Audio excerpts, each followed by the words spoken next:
తెలంగాణ తొలి ముఖ్యమంత్రి బీఆర్ఎస్ అధినేత కేసీఆర్ అధ్యక్షతన బీఆర్ఎస్ ఎల్పీ పార్టీ రాష్ట్ర కార్యవర్గ విస్తృత స్థాయి సంయుక్త సమావేశం గంటన్నరగా కొనసాగుతోంది. కృష్ణా గోదావరి జిల్లాల విషయంలో తెలంగాణ రాష్ట్రానికి జరుగుతున్న అన్యాయం, 10 ఏళ్ల బీఆర్ఎస్ పాలనలో చేపట్టిన నీటిపారుదల ప్రాజెక్టులు, వాటిని కాంగ్రెస్ ప్రభుత్వం ముందుకు తీసుకుపోవడంలో చూపిస్తున్న నిర్లక్ష్య వైఖరిపై సమావేశంలో చర్చిస్తున్నారు.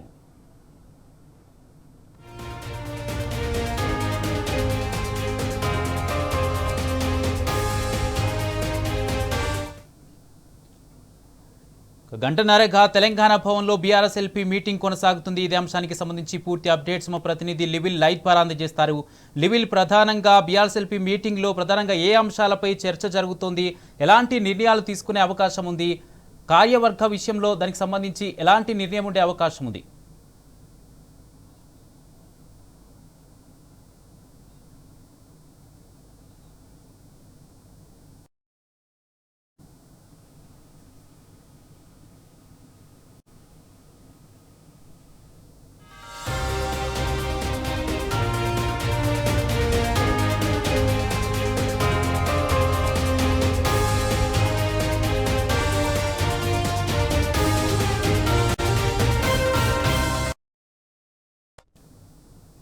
లివిల్, చెప్పండి, కార్యవర్గానికి సంబంధించి ఎలాంటి నిర్ణయాలు ఉండే అవకాశం ఉంది? బీఆర్ఎస్పీ మీటింగ్లో ప్రధానంగా ఏ అంశాలపై చర్చ జరుగుతోంది?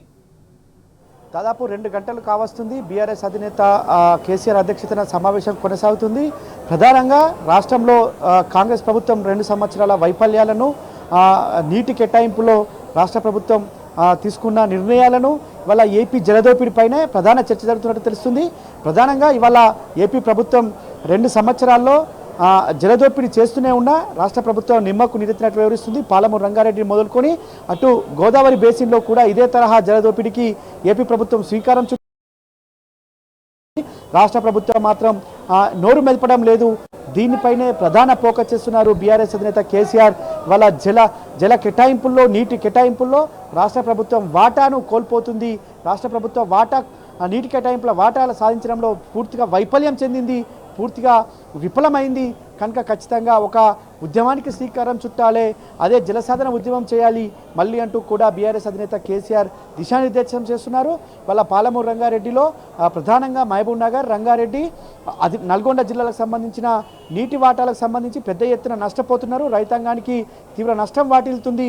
వాళ్ళ పాలమూరు రంగారెడ్డి లిఫ్ట్ ఇరిగేషన్ ప్రాజెక్టుకి కేవలం 45 టీఎంసీలే సరిపోతుందని చెప్పేసి కేంద్ర ప్రభుత్వం చెప్పడం, రాష్ట్ర ప్రభుత్వం ఒప్పుకోవడం, ఏపీ ప్రభుత్వం జలదోపిడీ చేయడం వెనుక అంతర్యం ఏందో ఇవాళ అర్థం కావట్లేదు.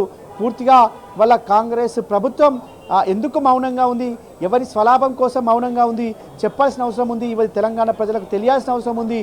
ఖచ్చితంగా రాష్ట్ర ప్రభుత్వం మొండి వైఖరికి చర్మగీతం పాడాలంటే మరొక ఉద్యమం చేయాలి. అది నీటి కేటాయింపుల విషయంలో, ఇలా జలదోపిడీ విషయంలో జలసాధన ఉద్యమం చేయాలని చెప్పేసి కూడా అధినేత కేసీఆర్ దిశానిర్దేశం చేస్తున్నారు. దాదాపు 2 గంటలుగా ఇదే విషయంపై సమావేశంలో చర్చించినట్టు తెలుస్తుంది. ప్రధానంగా ఇవాళ ఏదైతే 2 సంవత్సరాల కాంగ్రెస్ పాలన కూడా అంత అగమ్యగోచరంగా ఉంది. మొన్న జరిగిన స్థానిక సంస్థల ఎన్నికల్లో పూర్తిగా కర్రుగాల్చి వాత పెట్టారు కాంగ్రెస్ అని చెప్పేసి కూడా అధినేత చెప్పినట్టు తెలుస్తుంది. ఇవాళ జలదోపిడీ విషయంలో రాష్ట్ర ప్రభుత్వం అవలంబిస్తున్న ధోరణికి, కేంద్ర ప్రభుత్వం చేస్తున్న నిర్లక్ష్యానికి, ఏపీ జలదోపిడీకి నిరసనగా మరొక ఉద్యమం చేయాలి. ఆ ఉద్యమం నీటి కేటాయింపుల విషయంలో ఉండాలి అని చెప్పేసి చెప్తున్నట్టు తెలుస్తుంది.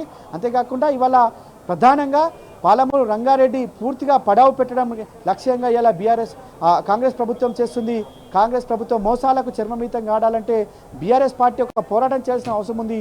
పోరాట స్ఫూర్తిగా ముందుకెళ్లాల్సిన అవసరం ఉంది.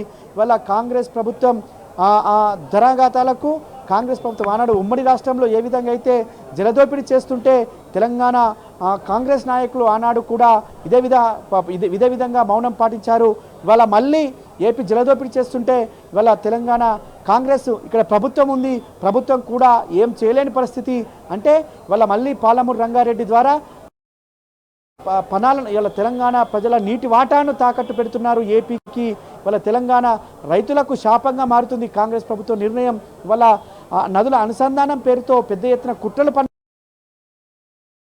ఏమాత్రం కూడా అడ్డుకోవడం లేదు, అడ్డు చెప్పడం లేదు. మరోపక్క పాలమూరు రంగారెడ్డికి కేటాయింపుల కంటే తక్కువగా నీటి కేటాయించిన వాళ్ళ ప్రభుత్వం ఎందుకు ఈ విధంగా చూస్తున్న దానిపైన కూడా చర్యలు చేపట్టాల్సిన అవసరం ఉన్న ప్రభుత్వం ఈ విధంగా మౌనంగా ఉండడంతో రాష్ట్ర ప్రభుత్వంపై సమర శంకారావం భోగిస్తూనే మరోపక్క జలసాధన ఉద్యమం చేయాలని చెప్పేసి కూడా అధినేత కేసీఆర్ దిశానిర్దేశం చేస్తున్నారు. ఖచ్చితంగా రానున్న రోజుల్లో దీనిపై ఒక భవిష్యత్ కార్యాచరణ కూడా మరి కాసేపట్లో బీఆర్ఎస్ అధినేత కేసీఆర్ మీడియా సమావేశంలో ప్రవేశపెట్టి భవిష్యత్ కార్యాచరణ ప్రకటించి అందుకు అనుగుణంగా ముందుకు పోయే ఆస్కారం అయితే స్పష్టంగా ఉంది కుమార్. Right, thank you లివిల్.